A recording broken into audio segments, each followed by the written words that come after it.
the People's Democratic Party PDP to the ruling All Progressives Congress APC.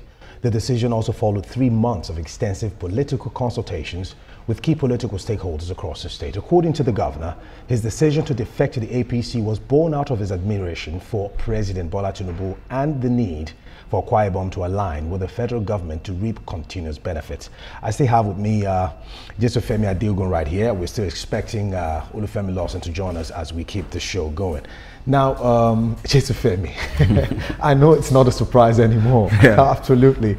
Now, Governor Omoeno had sounded his intention way before we saw it play out. Yes. Now, how do you think this defection is playing out across the political landscape in Akwa Ibom State, and how do you think this news is being received from various political, circles? Well, I think they're already expecting it. Okay. Because he's already, they're already accusing him of dancing with APC. All right. So they're already expecting it. Nigerians in general are already expecting it. And from my own point of view, I think they will get along, because looking at it, the governor is actually performing.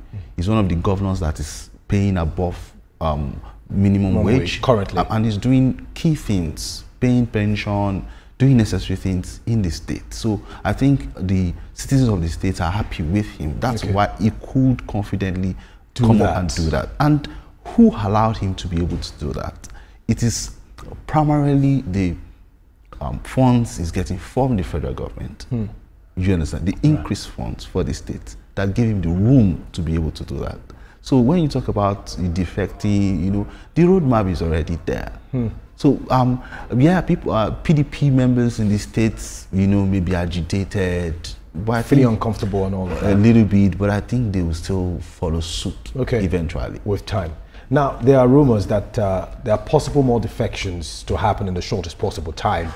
Aside from the pull power from the president, what do you think will be playing out here? Because these defections, even though the president has consistently maintained that it would not end up in a one-party system, because that is the rhetoric that keeps playing up with some of these defections. So what exactly would you say is the reason? Because now if every governor is looking like, look, I don't want to be left behind, let me join the bandwagon, how do you think this would define our political, ideology moving forward?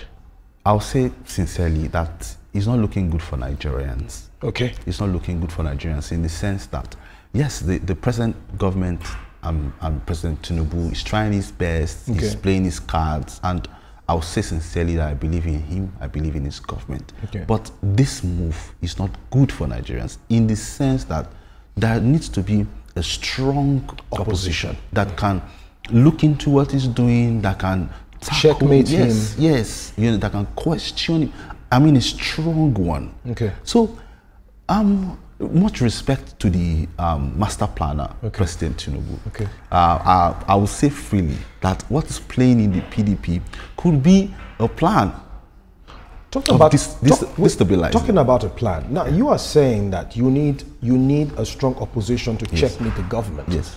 But with the way things are playing out right now with other political parties and the way their house is supposedly not settled, why would the blame now be on the presidency if oppositions cannot take care of their houses and settle their disputes and move forward with a plan? That's where I'm going. I'm not blaming the presidency. What I'm saying is that the person we have as a president is a master planner. Master planner doesn't mean that if you are an opposition party, you shouldn't be able to stand your ground and understand the ideologies moving forward to be able to at least checkmate the government in power. You're not getting where I'm going to. Where I'm going to is this. This man has done a whole lot before even getting into power. He has people everywhere. Loyal. Do you understand what I'm saying now? So what is happening, because look at what is happening in PDP very, very critically. National Secretary, nothing to write home about. They don't have the concrete until August. There's been chaos around that. Until August. So what's going to happen between now and August? Why can't they do, why can't I have that meeting immediately and make sure they have a secretary? Because that's what everybody is complaining about.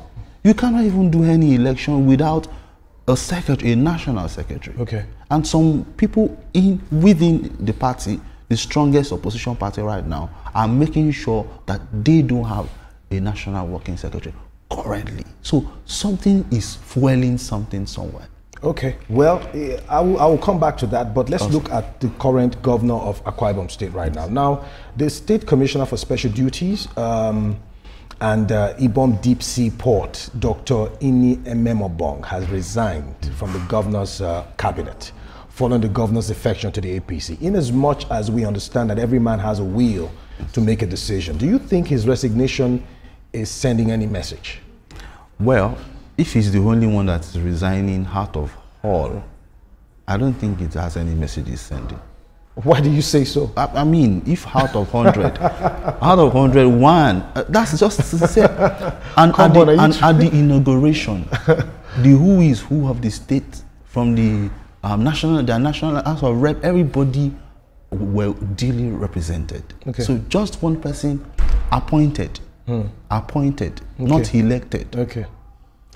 Think about that. It has no relevance. So you're trying to say that his defection has nothing to do with whatever is playing out? It wouldn't mean anything. It won't count. Okay. It won't count. What will really count is if this man comes out and say all these things I'm doing for everybody in this state is because this particular party by the federal government is the one funding it. Okay. Now I want to get closer so I can do more. He's going to have a straight way. Okay. That's it. All right. Now, public opinion is vital in understanding, the broader implications of political changes, right? Now, how would the people respond following this decision across board, knowing that this is a state that has been really a PDP core state? Now, I mean, with the way things are moving right now, do you think the governor has a capacity to be able to convince the people that, look, the direction I'm taking you guys through is worth it. Trust me, we are on a very good path.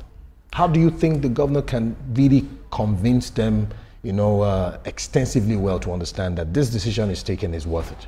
I watched him live. Okay. And he said that he did consultation. Okay. He did enough adequate consultation before making that decision. So meaning that he didn't wait till the tail end. So are you suggesting that some core PDP bigwigs in the state also were in support of his defection? Exactly. Exactly. He won't just make such moves if he knows that those people are not going to support him. Okay. And I think he has the trust of the people. Okay. First and foremost, he's a pastor. Okay. Second is delivery. Okay, he's delivering. He's delivering. Okay. And if you are delivering to the people, and you're also delivering to people with people that work with you, and if out of all your cabinet, only one person resigned. Come on, look at it. So, for my own take, I think that he did it on time before election gets close, so that he could actually, whoever is hungry, whoever is not happy, he can, pacify them before. Yeah, deal with it, then have his way. All right, thank you very much. Well, let's move on to our final take for the day. Now, days before